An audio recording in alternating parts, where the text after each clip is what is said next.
अवाजी समातुन ताई radio voice of Sindh London.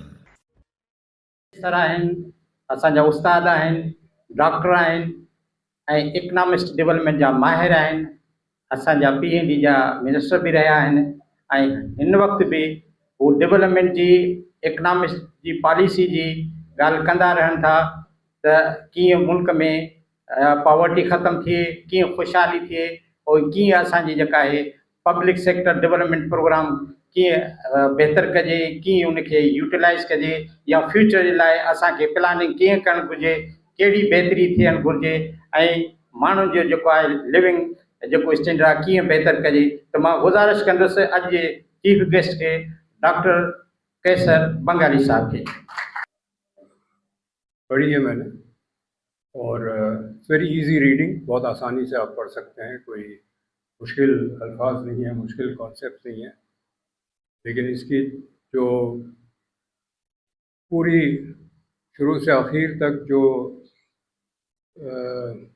कहानी चल रही है पाकिस्तान की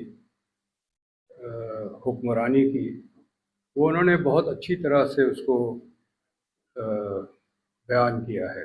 मतलब एक छोटी सी किताब है लेकिन पूरा मंजर आपको मिल सकता है इससे।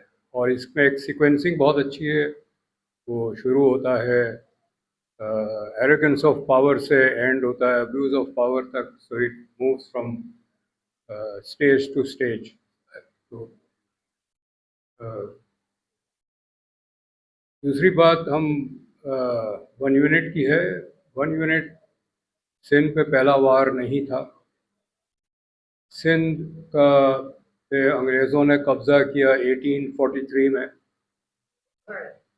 4 साल के बाद सिंध को मर्ज कर दिया बॉम्बे प्रेसिडेंसी से, यानी सिंध का वजूद मिटा दिया।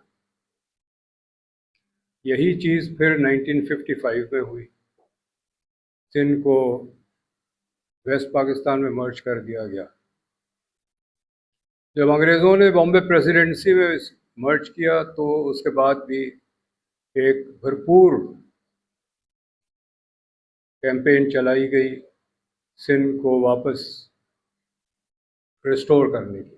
तो तकरीबन 8-9 साल 43 to 47 6 साल 7 साल लगे और वहाँ कामयाबी हुई। इसी तरह 55 में जब 1 यूनिट बना, इसके फ़ौरन बाद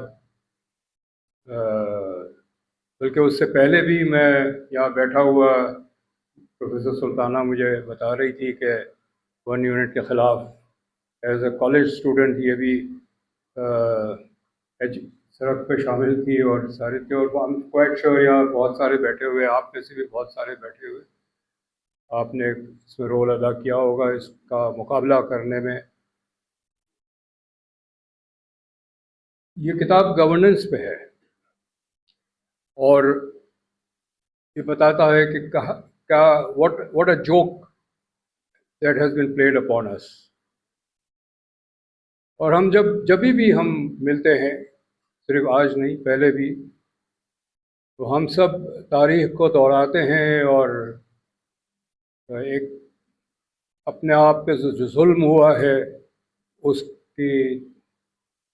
उसको दोहराते हैं। मेरा ख्याल है हमें थोड़ी अपने अंदर भी देखने की ज़रूरत है। जैसे आपने कहा कि ये सही है कि जो भी सिचुएशन होती है, चाहे वो 1 यूनिट हो, चाहे वो और कोई इशू हो, पानी का हो, काला बाग हो, कनाल का इशू हो, एक बड़ी भरपूर जद्दोजहद रही है और वो हमें सलाम करना चाहिए उन तमाम लोगों को जिन्होंने इसमें शामिल हुए, इसमें कुर्बानी दी। और यहाँ बहुत सारे लोग बैठे हैं ऐसे, स्टेज पे भी है और ऑडियंस में भी है, जिन्होंने ये रोल अदा किया है। लेकिन ये भी हकीकत है कि बहुत सारे लोगों ने सिंध को बेचा है। जब 1 यूनिट बना तो वेस्ट पाकिस्तान गवर्नमेंट में सिंधी भी थे, अयूब खान की हुकूमत में भी थे, ज़िया की हुकूमत में भी थे, मुशर्रफ की हुकूमत में भी थे। ये इस पे गौर करने की ज़रूरत है कि एक तरफ तो लोग जद्दोजहद करने को और कुर्बानी देने को तैयार है, दूसरी तरफ ऐसा भी तबका है जो सिंध को बेचने को तैयार है। और हमने अपनी ही करियर में देखा है ऐसे लोगों को जो लाइन क्रॉस करके चले जाते हैं और बैत कर देते हैं आमिर के हाथ। जो एक सिंध की सोशल स्ट्रक्चर की जो बात है जो यहाँ भी की गई, बुनियादी तौर पे जो फ्यूडल सोसाइटी होती है वो वहाँ नेशनल सेंटिमेंट मुश्किल है डेवलप होना, इसलिए कि वो फिर अपनी ज़मीनें और अपनी जो पोजीशन है उसका डिफेंस करते हैं। हम स्टूडेंट ही थे और किसी हवाले से एक हमारे प्रोफेसर का रिसर्च कर रहे थे तो इंटीरियर में गए थे, वहाँ एक बहुत बड़े ज़मींदार से मुलाकात हुई। सियासतदान भी थे, पीपल्स पार्टी के लीडर थे उस वक्त। शहीद जुल्फ़िकार अली भुट्टो को फांसी हुई थी उसी साल। तो जब बात निकली तो उन्होंने पहले तो जाहिर है अपनी वफादारी पीपल्स पार्टी और शहीद भुट्टो के साथ दी, उन्होंने बयान किया, लेकिन साथ ये भी कहा कि अगर भुट्टो ज़िंदा होता तो हमारी ज़मीनें महफूज ना होती, क्योंकि जो second round of land reforms जो आए थे वो बहुत ख़तरनाक थे, यानी उनको अपनी ज़मीनें प्यारी थी। मेरा जो अपना तजुर्बा डेवलपमेंट का है, मैंने कोई डिस्ट्रिक्ट ऐसा नहीं है जहां मैंने काम नहीं किया सिंध का, बल्कि एक्चुअली कोई डिस्ट्रिक्ट पाकिस्तान का ऐसा नहीं है जहां मैंने काम नहीं किया, लेकिन सिंध से ज़्यादा, सिंध और बलूचिस्तान से ज़्यादा वाकफियत है, चूँकि मैं दोनों हुकूमतों में रहा हूँ प्रोविंशियल। मेरे कुछ एक्स कोलीग्स भी यहाँ बैठे हैं जो PND में मेरे साथ होते थे। तो जो एक रुकावट है ग्राउंड लेवल डेवलपमेंट की, वो ये जो ज़मींदारी निज़ाम है, बार बार ये आता है। जब मैं गवर्नमेंट में था 2010-11 में सिंध में, तो सैलाब आए थे, बहुत बड़े पैमाने पे सैलाब थे, आधा सिंध जो है पानी में डूब गया था, राइट बैंक ख़ास तौर पे। और मैं ज़ाहिर सबकी ड्यूटीज़ थी रिलीफ कैंप्स में काम करने की, जाने की।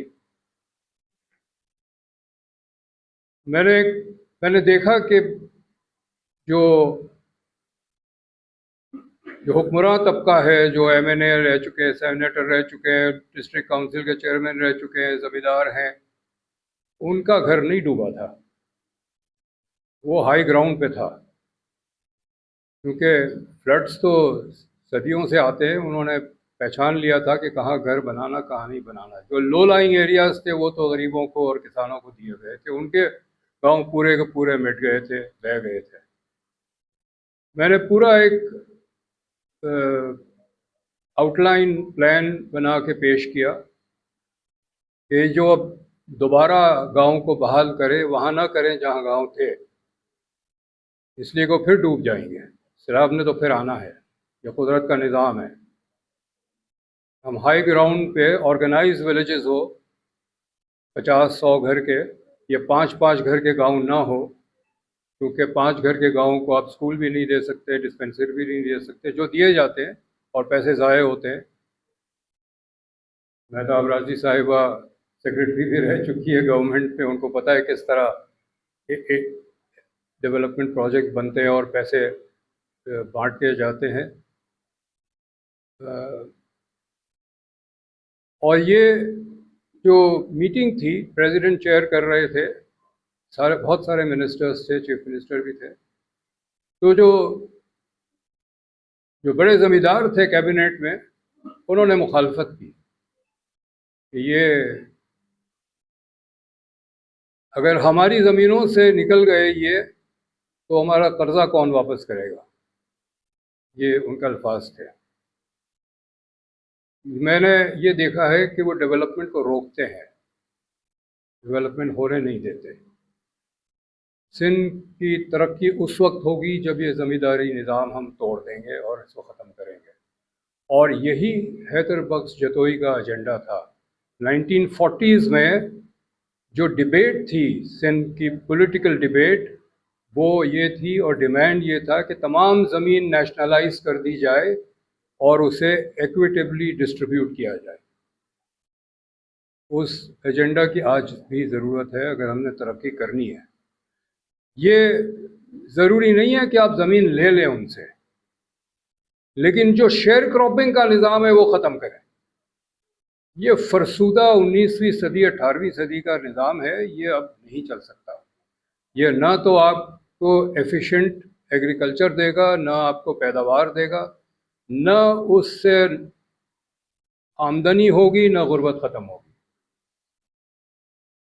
एक ये तो रिफॉर्म करने की ज़रूरत है। अगर जिसको ज़मीन रखनी है, ज़्यादा रकबा है, रखे, लेकिन वो कमर्शियल बेसिस पे काश्त करे। ये टुकड़ों में बांट के आधा हिस्सा हासिल ना करें उनसे। ये निज़ाम अब नहीं चल सकता। और ये निज़ाम सिर्फ मईशत के हिसाब से मैं नहीं कह रहा हूँ नहीं चल सकता, ये जमहूरियत भी नहीं चल सकती है इस निज़ाम की बुनियाद पे, और गुर्बत तो बिल्कुल नहीं ख़त्म हो सकती। लेकिन एक और मसला इससे भी नीचे सिंध को मैं देखता हूँ। हमारे एक दोस्त थे, ट्रेड यूनियनिस्ट भी थे, पॉलिटिकल वर्कर भी थे, नौशर फिरोज़ के डिस्ट्रिक्ट के। उनका इंतकाल हो गया, तो हम गए वहाँ, तो शायद 10 दिन या 40 दिन या ऐसे कुछ हुआ था। पहले जब उनकी बीमारी थी, लंबी बीमारी थी, 2, 2.5, 3 साल तक चली, पैसे उसके पास नहीं थे, तो हम ही जमा करते थे पैसे इधर उधर से, खुद भी देते थे और लोगों से भी करवाते थे। अब उनके इंतकाल के बाद उनका बेटा आके कहने लगा कि जी पैसे थे। हमने कहा किस चीज़ के चाहिए? उन्होंने कहा जी वो हमने खाना करना है, वो गांव वाले आएंगे। हमने कहा ये तो क्यों करना है? कहता बस रिवायत है, वरना लोग कहेंगे देखो बाप मर गया, इन्होंने खाना भी नहीं किया। अब हम गए, पैसे तो हमने दे दिए, लेकिन जब वहाँ गए तो उस दिन वेडनेसडे था और दोपहर का लंच था। हम 11 बजे पहुँचे हैं। जो वहाँ का स्कूल था लोकल, उसके कंपाउंड में सारे देग चढ़ी हुई थी, खाना पक रहा था। तो मैंने पूछा आज तो बुध है, स्कूल नहीं है आज? उन्होंने कहा नहीं, ये इसकी वजह से स्कूल को छुट्टी दे दी है। Now that tells you the values of that society. तालीम की अहमियत नहीं है। ये एक ऐसी तकरीब थी जिसकी ज़रूरत नहीं है। कर्जा लेके आप लोगों को खाना खिला रहे हैं, और वो स्कूल का दिन है, बच्चों को नहीं पढ़ाते हैं। बुनियादी बात यह है कि हमारी अपनी जो ground level, village level values हैं, इस पर भी हमें नज़र डालने की ज़रूरत है। ये बहुत फरसूदा निज़ाम है उस लेवल पे। हर किस्म की जो रिवायतें जो हमें नीचे खींचती है वो ज़िंदा है, और चाहे वो औरतों के राइट्स हो या बच्चों के तालीम का इशू हो, हम अभी भी शायद 11वीं सदी में रहते हैं। कोई MNA, कोई MPA इलेक्शन नहीं हारा है अगर उसने तालीम नहीं दी अपनी कॉन्स्टिट्यूंसी में, तालीम बेहतर नहीं की। कोई MNA MPA इलेक्शन नहीं हारा है अगर उसने उनकी कॉन्स्टिट्यूंसी में एक डिस्पेंसरी है, सबको पता है कि यहाँ लेडी डॉक्टर कौन है, लेकिन किसी ने कभी उसने शक्ल नहीं दिखाई, लेकिन वो फिर भी इलेक्शन जीत जाता है। इसलिए कि जो इलेक्टोरेट है, जो माशरा है जिसका आपने जिक्र किया, वो इसको टॉलरेट करता है। उसके लिए तालीम अहम नहीं है। ये बुनियादी ग्राउंड लेवल पे, गांव के लेवल पे हमें तब्दीली चाहिए। सिंध को गवर्नेंस ठीक करने के लिए एक सोशल रिफॉर्मर चाहिए, कोई सोशल रिफॉर्मर पैदा हो जो सिंध के जो सकाफत में जो नेगेटिव एलिमेंट्स है उसको निकालें, एक प्रोग्रेसिव सोसाइटी बनाएं जो मेरिट ओरिएंटेड हो, फ्यूचर ओरिएंटेड हो, यकसानियत पे यकीन करें, न सिर्फ between man and man, between man and औरतों के लिए भी, औरतों को भी यकसा समझें, और तालीम की अहमियत हो। तालीम की भी बात हुई, इशफाक साहब ने भी बात की, लेकिन ग्राउंड लेवल पे, विलेज लेवल पे मैं देखता हूँ तालीम की कोई अहमियत नहीं है, किसी को नहीं है। न सिर्फ ये कि एजुकेशन मिनिस्टर को ना हो, जो जिनके बच्चे स्कूल में पढ़ते हैं उनको भी नहीं है।